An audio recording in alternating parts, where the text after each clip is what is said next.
Hi there. This is just another topic that I've actually invested a bit of time into so that I can do my home labs and actually get a bit of practice with Cisco hardware, real Cisco hardware rather than just using Packet Tracer. I know Packet Tracer is it's very good, I think, for doing YouTube videos and obviously understanding what connections go where because you can physically see it. Unfortunately, when you get into the real world, you're going to be dealing with real hardware. So I thought I'll invest in a lab that I can use. Now, currently my lab consists of four 1841 routers, three 2960 switches, layer 2 switches, a 3560 layer 3 switch. I had to check that there. And I have a Cisco 3825 router. This is actually the router that's pictured there. Now, one thing that I had an issue with was obviously configuring all of these individually and having to put serial cables in each of them. Now, what I did manage to find, or well, actually I struggled to find information on what's known as an Async 16A adapter, which is this chap here. With this, you can use octo cables that basically plug into each async port, and then they give you 8 console cables or serial links that you can plug into 8 devices, and you can configure all of those devices from that one router. Now, looking on the internet and looking on Cisco's website, I couldn't find any information to verify that this 16A card would work in the 3825 router. Now, I was dubious of buying it and seeing them on eBay listed at £70 roughly for the card. And then obviously you need to buy the octo cable, which is about £20, £25 a piece. You don't want to buy that if you don't think it will work. However, I managed to win one on eBay. I won it for just over £35, and it came with 2 cables, which was a great buy, and I received it the other day, and I can confirm it works perfectly. So basically, I've put it into one of the slots on my router, the bottom slot, and I've plugged one of the async the cables, the octo cables, into a port, into the 0 to 7 port, and then I put all the serial lines into all my devices. Now, at the back here, what I have is Putty, multi-tab Putty. This is one of the better versions of it. I've found other versions. You give me a second, I will find the other name. The other one is called multi-putty. Multi-putty is okay, but what I found is it didn't allow you to have multiple serial connections. You can configure any serial connections if you still had a serial cable plugged in. With Putty, you can actually configure it with serial lines as well, which is very good.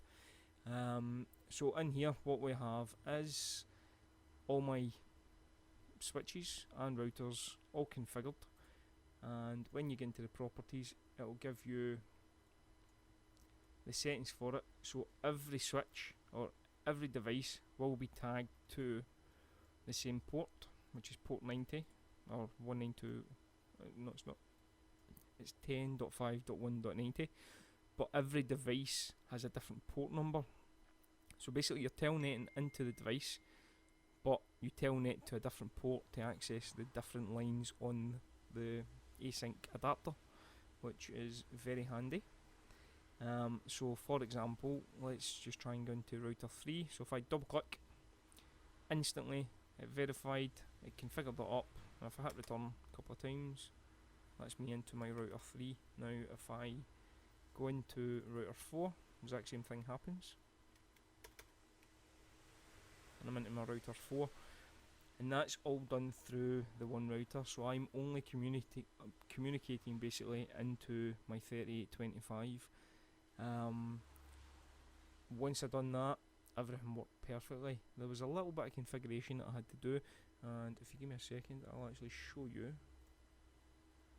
I've got it in a Notepad++ file. So basically what we're doing is we need to configure the host name. You need to enable a secret on the router, or a password depending on how you want to do it. One thing I always put in is no IP domain lookup, and you need to configure a domain name because you want to create a SSH connection to it as well.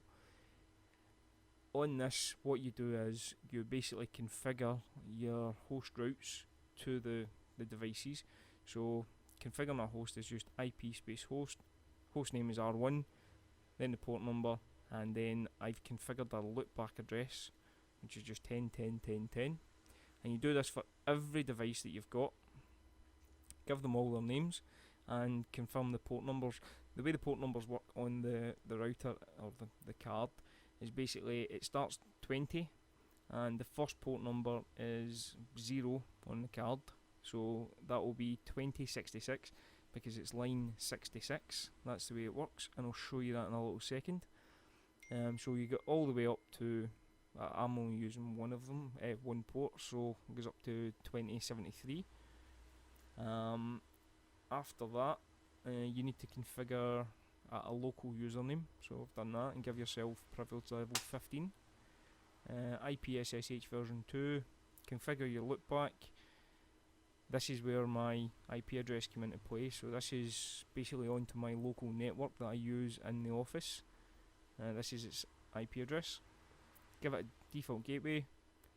I configured a static route. I've configured my console line as you would normally do anyway.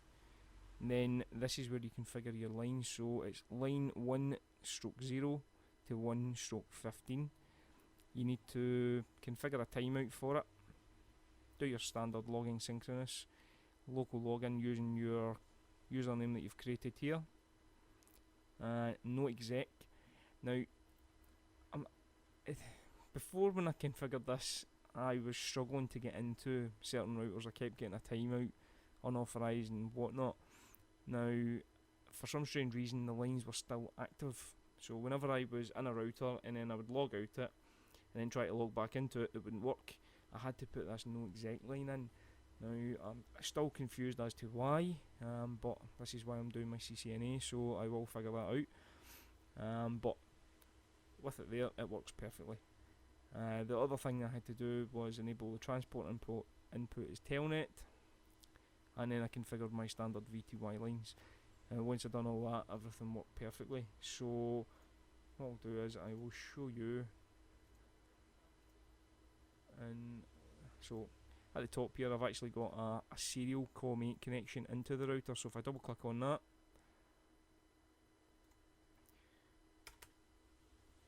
I'll put my credentials in.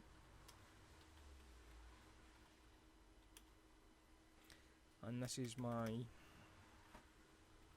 router. So if I just do a show line, this will actually show you the lines. So this is where you can see the line numbers that you need.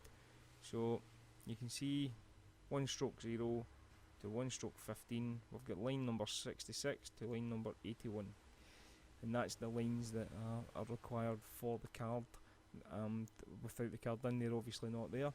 So that's how I got that working. Everything seems to be working fine, and I have actually port forwarded on my router so that I can get remote access to it. Obviously these routers are in my office, and when I'm at home I can actually still use them using standard port forwarding and access to my DNS account. It works perfectly.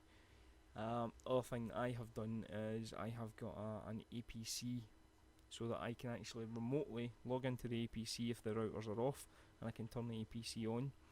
I've actually ordered a PDU, APC 9212, which again I won on eBay for £20, and that will allow me to individually control ports, which may be a bit better.